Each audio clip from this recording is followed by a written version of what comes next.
बिस्मिल्लाहिर्रहमानिर्रहीम। अस्सलाम वालेकुम। रेड न्यूज़ के साथ मैं हुसैना हुसैन। चलते हैं खबरों की जानिब। सियासी कायदीन से राब्ता। शहबाज शरीफ ने chairman Pakistan Peoples Party Bilawal Bhutto Zardari को टेलीफोन किया और जनूबी सिंध खसूसन कराची में मूसलाधार बारिशों के बायस शहरी सैलाब और कीमती जानों के ज़िया पर गहरे अफसोस का इजहार किया। इस मौके पर वज़ीर आज़म ने हुकूमत सिंध को वफाकी हुकूमत की जानिब से हर मुमकिन ताउन और मावनत की पेशकश की।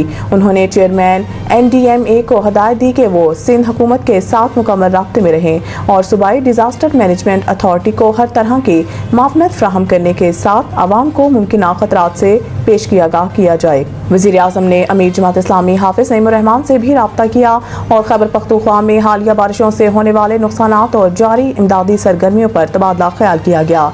शहबाज शरीफ ने अल-खिदमत फाउंडेशन की जानिब से बारिशों और सैलाब के दौरान रेस्क्यू और इमदादी सरगर्मियों में बढ़ चढ़ कर हिस्सा लेने को सराहा। इसी तरह वफाकी वज़ीर तालीम पेशा वराना तरबियत डॉक्टर खालिद मकबूल सिद्दीकी से भी वज़ीर आज़म ने टेलीफोन पर गुफ्तगू की, जिसमें सिंध में हालिया बारिशों और मतवक्के बारिशों के मुमकिन खतरात पर बातचीत की गई। वज़ीर आज़म ने इस मौके पर यकीन दहानी कराई कि वफाकी हुकूमत किसी भी हंगामी सूरत हाल से निपटने के लिए NDMA और दीगर वफाकी इदारों के जरिए सूबों के साथ मुकम्मल ताउन करेगी।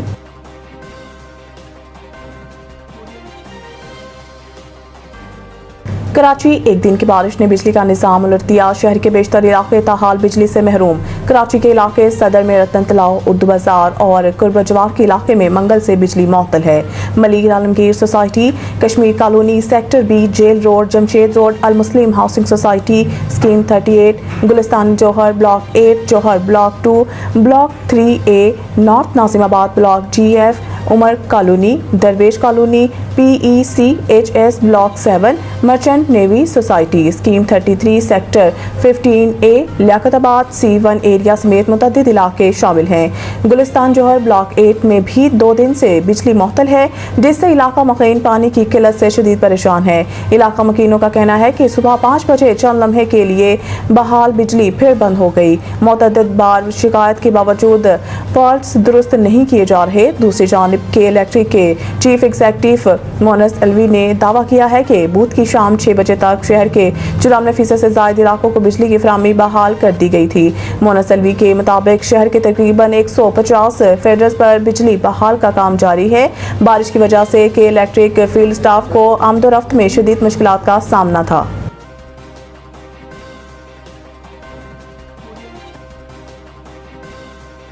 9 मई के 8 मुकदमात में इमरान खान की जमानत मंजूर। Chief justice Pakistan justice Yahya Afridi की सरबराही में 3 रुकनी बेंच ने 9 मई के मुकदमात में इमरान खान की जमानत मंजूर की।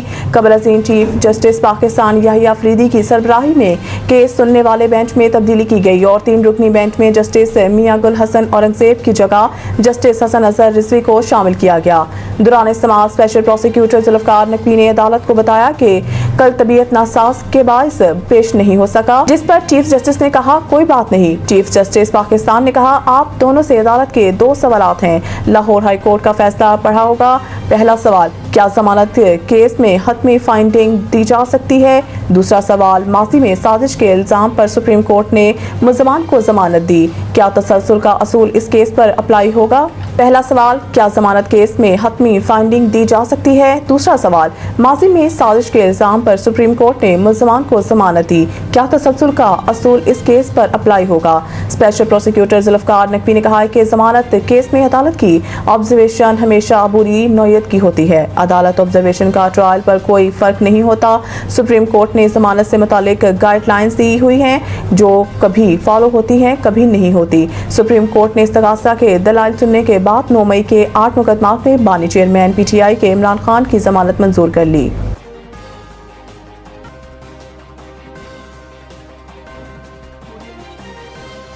सलामती कौंसिल की फहरिस्त में सिर्फ मुसलमान ही दहशतगर्द क्यों? ये नाकाबिले कबूल है। आसिम इफ्तिखार, पाकिस्तानी मंदोब आसिम इफ्तिखार का सलामती कौंसिल से खिताब। کیا جس میں انہوں نے کہا ہے کہ سلامتی کونسل کی فہرست میں ایک بھی غیر مسلم دہشت گرد موجود نہیں۔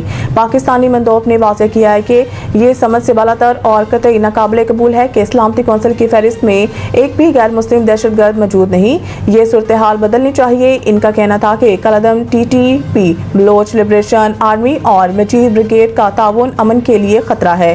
عاصم افتخار نے سلامتی کونسل سے خطاب میں کہا ہے کہ داعش آج بھی عراق، شام اور افغانستان میں ایک فعال خطرہ ہے جہاں ہزاروں جنگجو موجود ہیں۔ پاکستان مندوب نے بھارت پر الزام لگاتے ہوئے کہا ہے کہ انڈیا نہ صرف پاکستان میں دہشت گردی میں ملوث ہے بلکہ عالمی سطح پر بھی پاکستانیوں کو نشانہ بناتا ہے۔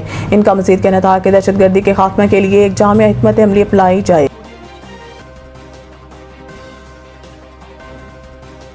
پختونخوا میں بارشوں اور فلیش فلڈ سے حادثات جاں بحق افراد کی تعداد 393 ہو گئی۔ PDMA کی جانب سے ہونے والی بارشوں اور فلیش فلڈ کے باعث خیبر پختونخوا کے مختلف اضلاع میں اب تک ہونے والی جانی اور مالی نقصانات کی رپورٹ جاری کر دی گئی۔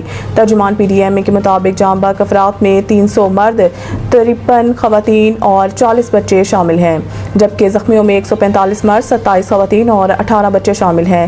بارشوں اور فلیش فلڈ کے باعث اب تک کی رپورٹ کے مطابق مجموعی طور پر 1618 گھروں کو نقصان پہنچا، جس میں 1185 گھروں کو جزوی اور 433 گھر مکمل منہدم ہوئے۔ سیلاب سے زیادہ متاثرہ ضلع بونیر میں اب تک مجموعی طور پر جاں بحق افراد کی تعداد 234 اور سوابی میں 42 ہو گئی۔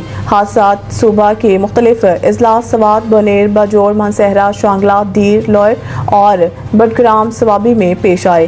PDMA کی جانب سے متاثرہ اضلاع کی انتظامیہ کو امدادی سرگرمیاں تیز کرنے اور متاثرین کو فوری معاونت فراہم کرنے کی ہدایت کی گئی ہے۔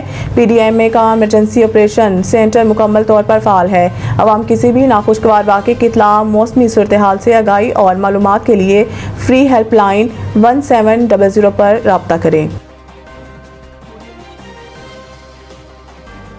اسلام آباد میں فی الحال اسٹیڈیم کی تعمیر کا ارادہ نہیں۔ چیئرمین CDA نے کہا ہے کہ اسلام آباد میں کرکٹ اسٹیڈیم تاحال تعمیر کرنے کا ارادہ نہیں ہے، تاہم شہر میں کرکٹ اور فٹ بال کے 25 گراؤنڈز بنائیں گے۔ انہوں نے کہا ہے کہ اسلام آباد میں کرکٹ اسٹیڈیم بنانے پر PCB کے ساتھ میٹنگ ہوئی ہے۔ ماہرین کی رائے کے بعد دیکھیں گے کہ اسلام آباد میں کہاں کرکٹ اسٹیڈیم تعمیر کرنا ہے۔ اسٹیڈیم کی تعمیر کے لیے ماہرین ہی لوکیشن کا انتخاب کریں گے۔ چیئرمین CDA کا کہنا تھا کہ اسلام آباد میں فی الوقت کرکٹ گراؤنڈ کے برے حالات ہیں۔ کرکٹ گراؤنڈ کی پچز کو انٹرنیشنل معیار کا بنانا ہے۔ محمد علی رندھاوا نے مزید کہا ہے کہ اسلام آباد میں مختلف کھیلوں کے گراؤنڈز بنانے کے منصوبے ہیں۔ F9 پارک میں گراؤنڈ اپ گریڈ کرنے کے لیے ارشد لطیف کی معاونت لی ہے۔